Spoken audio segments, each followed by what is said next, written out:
Kemudian di poin E, moderasi beragama di era disrupsi digital. Jadi, rekan-rekan sekalian, era disrupsi digital ini tersebut ah bukanlah hal yang baru ya bagi kita semua. Mengingat beberapa tahun belakangan, disrupsi digital itu sangat terasa ya bagi kita semua yang ada di Indonesia, konteks Indonesia khususnya. Kenapa saya katakan demikian? Karena disrupsi digital itu betul benar-benar ada nyatanya ya di Indonesia. Ya, pertikaian di media sosial dan lain sebagainya. Nah, kalau kita lihat definisi awal daripada disrupsi itu sendiri, yaitu hal tercerabut dari akarnya. Jadi artinya apa? Ini bisa katakan dengan sentrifugal, ya. Seperti teori kemarin sentrifugal. Jadi artinya ketika kita berada di titik yang mana semestinya menuju ke sumbernya, ya, ke pusat daripada tujuan kita, yaitu ke moderasi beragama, tapi dia melenceng daripada tujuan tersebut. Jadi tidak sampai dengan sumbernya tersebut.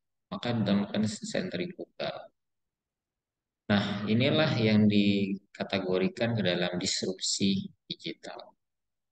Jadi dampak negatif daripada disrupsi digital tersebut bisa arah ke arah ekstremisme, ya, toleransi dan lain sebagainya. Tentu kita kalau di buku ini 4.0, namun saat ini sudah berada di 5.0, 5.0, ya. Jadi kehidupan yang serba praktis, instan, juga dampaknya yang luar biasa ya bagi kita semua. Jadi kita akan bahas lebih jauh di sini ya. Nah, ini salah satu hasil survei. Ternyata internet itu, saudara-saudara sekalian, berpengaruh besar terhadap intoleransi generasi milenial atau generasi Z. Ya. Nah, bahkan sampai ke generasi yang terbaru sekarang, ya, generasi ada istilahnya ya. Kenapa yang ini menunjukkan ini?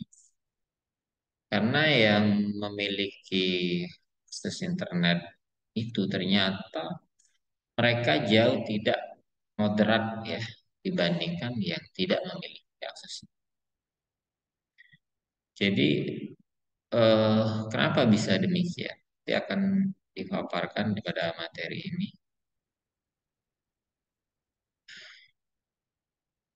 Jadi kalau kita lihat alasan yang pertama yaitu media sosial digital itu. Dia bersifat membangun jejaring, tidak memihak, interaktif, melibatkan peran aktif manusia. Jadi dia hanya satu arah, tidak ada komunikasi, tidak ada diskusi.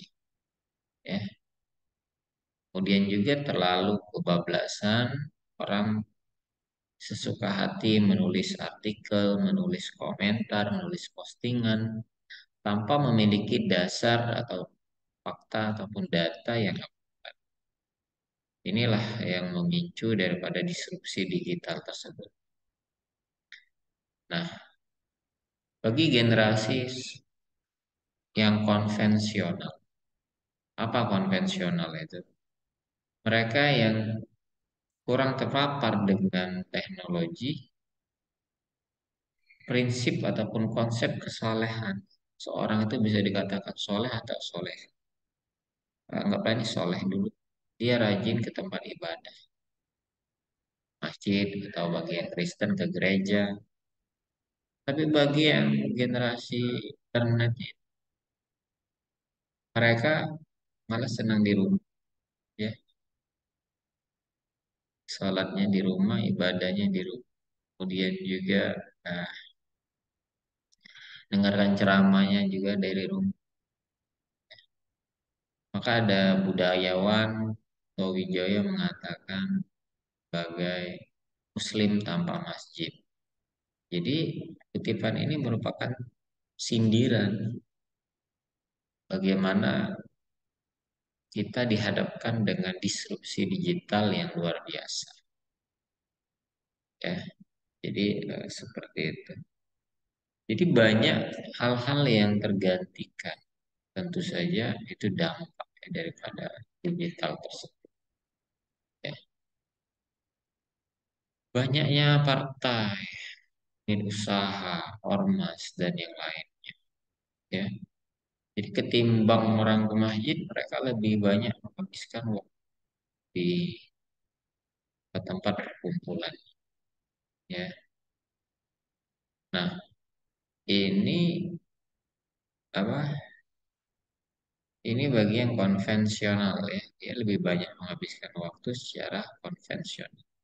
Tapi ketika masuk ke digital, ya, jadi dalam dunia digital semuanya serupa dilakukan menggunakan media sosial. Ya, jadi prinsipnya yaitu serba instan dan praktis. Ya kita menyambut baik ya tentu dengan adanya revolusi digital itu luar biasa. Namun dalam eh, kesehariannya tentu kita tidak boleh melupakan aspek konvensional tersebut. Ya, jadi seperti itu. Apa dampak jika kita terlalu mengandalkan digital? Pertama, kita akan terlalu mudah percaya dengan yang provokatif, yang pada akhirnya jika diperiksa juga mengandung hoax atau berita bohong. Ya, apa tujuan orang menyebarkan berita hoax itu? Itu tujuannya untuk ngecoh atau dan yang paling parah diperparah juga ya dengan menggunakan eh, kutipan-kutipan agama menyebarkan hoax itu sendiri. Nauzubillah, ini sungguh luar biasa ya, tantangan bagi eh, generasi milenial. Itu di era disruptif ya.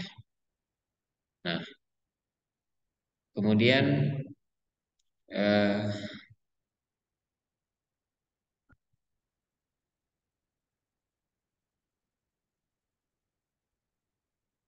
kemudian kalau kita lihat ya, ada juga orang yang mengaku-ngaku sebagai seorang eh, pemuka agama, tapi kenyataannya tidak. Kemudian dia gunakan tameng agama tersebut menyampaikan berita tidak benar. Nah, inilah salah satu kutipan Komarudin Hidayat yang diambil dari artikelnya di Kompas, Fox, dan Agama. Jadi teman-teman sekalian, eh, tentu isu-isu hoax ini menjadi hal yang urgent bagi kita semua untuk dibahas. Dan yang terbaru juga, eh, pemerintah juga concern dengan yang namanya hate speech, ujaran kebencian. Nah, ternyata ujaran kebencian juga itu merajalela di dunia digital ya semuanya. Terkadang orang juga tidak tahu fakta kebenarannya, dia ikut-ikutan saja ya. Jadi itulah dampaknya ya digital ya, ya tidak lain karena sifat ceroboh. Ini bisa kita lihat contoh lain seperti itu banyak orang kalau punya permasalahan hidup, permasalahan sosial, ya, ekonomi dan lain sebagainya, mereka pergi mendatangi seorang kiai dan dia bertanya, minta nasihat, panduan. Ternyata dengan adanya digital, orang sudah tidak perlu lagi bertemu langsung secara konvensional. Untuk nanya Google, ada istilah Kiai Google, ya. Jadi kalau anak-anak muda itu banyak sekali istilahnya Kiai Google, Mbah Google, ya. Jadi kenapa demikian? Memang peran-peran konvensional sudah mulai tersisihkan dan mulai banyak tergantikan dengan adanya digital tersebut. Nah, yang terjadi masalah adalah ketika kita terima ajaran tersebut tanpa adanya filter, ya. Ini sungguh bahaya ya sekalian. Oke. Nah, jadi itu ya teman-teman sekalian.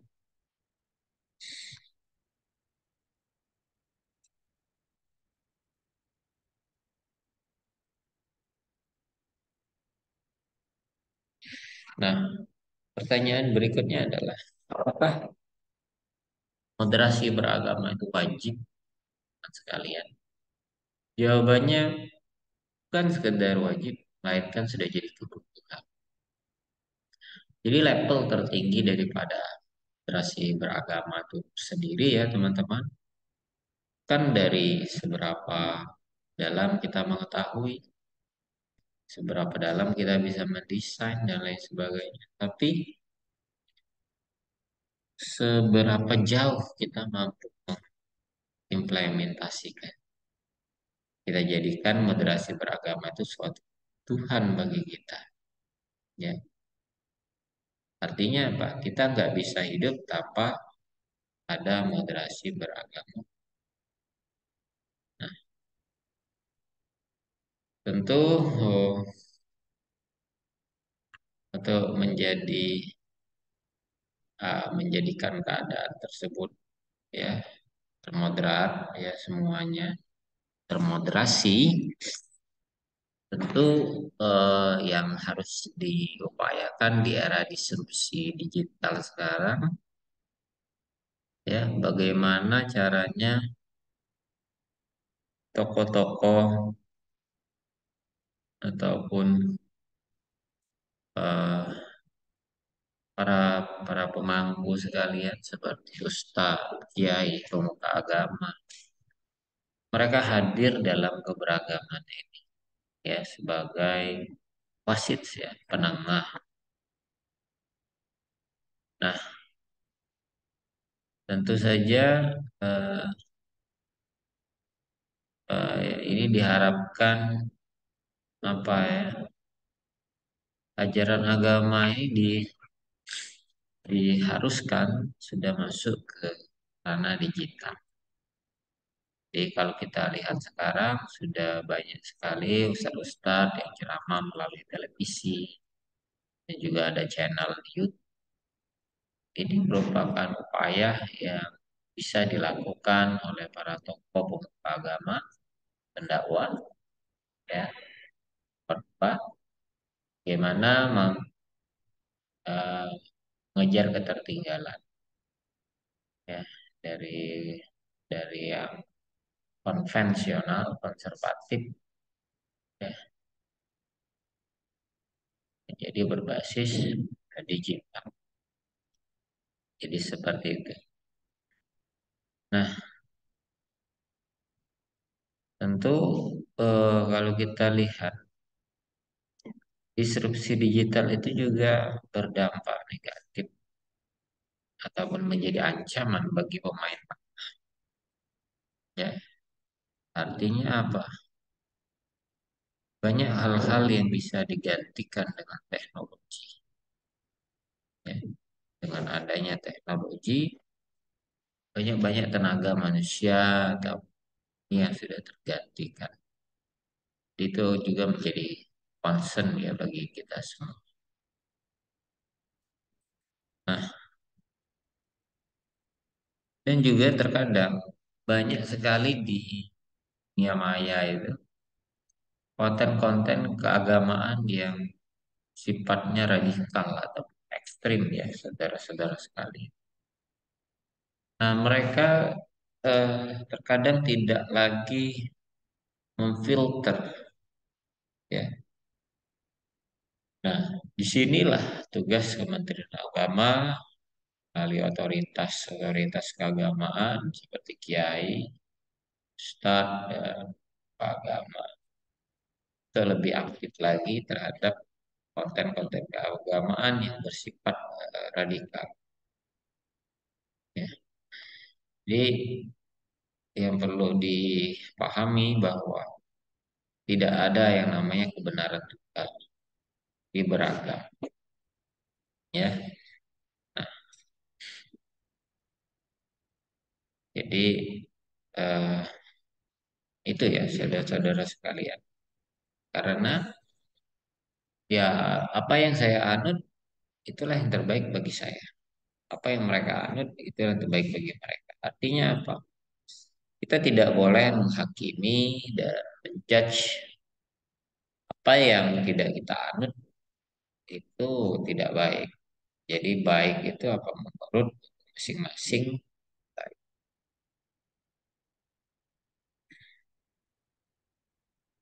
Nah, kemudian kalau kita lihat juga ada sikap eksklusivisme dengan ekstremisme. Eksklusivisme juga ini juga salah, ya. Seperti togut ya, togut itu ajaran yang salah. Eksklusivisme itu apa? Dia eh, menganggap bahwa ajarannya yang paling atau paham dia, penafsirannya yang paling. Padahal ternyata penafsiran itu banyak sekali, ya. Tergantung dari sudut pandang mana kita melihatnya. Dan juga ekstremisme, ya. Nah, ini merupakan tantangan dalam disrupsi digital, ya. Jadi langkah langkah konkret apa yang bisa kita tempuh ya saudara-saudara sekalian untuk penyelesaian masalah tersebut? Ya, salah satunya adanya namanya gerakan literasi keagamaan.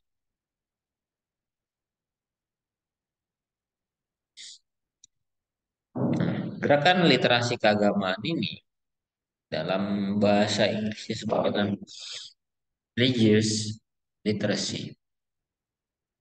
Jadi kalau kita manai literasi keagamaan itu sendiri ya, dia bukan hanya sekedar mampu membaca dan menulis tentang materi-materi keagamaan, tapi sampai dia ke praktik, praktik kemudian problem solving, sampai ke fase pemecahan masalah, ya. Itu daripada gerakan konkret untuk literasi keagamaan. Nah, itu ya saudara-saudara sekalian, itulah materi bab yang wah, ya, yang setelah saya paparkan. Jadi saya simpulkan bahwa eh, kesepakatan ataupun eh, komitmen kebangsaan, kesepakatan bersama, dan juga ketertiban umum itu merupakan hal yang paling penting. Toleransi, jadi indikator-indikator seperti komitmen kebangsaan, anti kekerasan, toleransi, dan juga akomodatif terhadap budaya lokal itu sungguh diperlukan bagi kita semua. Dan yang paling penting adalah di era disrupsi digital, bagaimana kita minta tidak mudah ya, tidak mudah, artinya kita harus teliti. Jadi moderasi beragama juga mengajarkan kita untuk jadi orang yang hati-hati dalam bertindak, ya, berkata dan berpikir. Jadi sesuai dengan prinsipnya yaitu pemikiran, gerakan, dan perbuatan. Demikianlah materi yang saya sampaikan. Insya Allah saya akan lanjutkan lagi dengan materi berikut ya. Tetap di channel saya. Insya Allah ini bermanfaat bagi kita semua yang akan ujian ya. Assalamualaikum warahmatullahi wabarakatuh.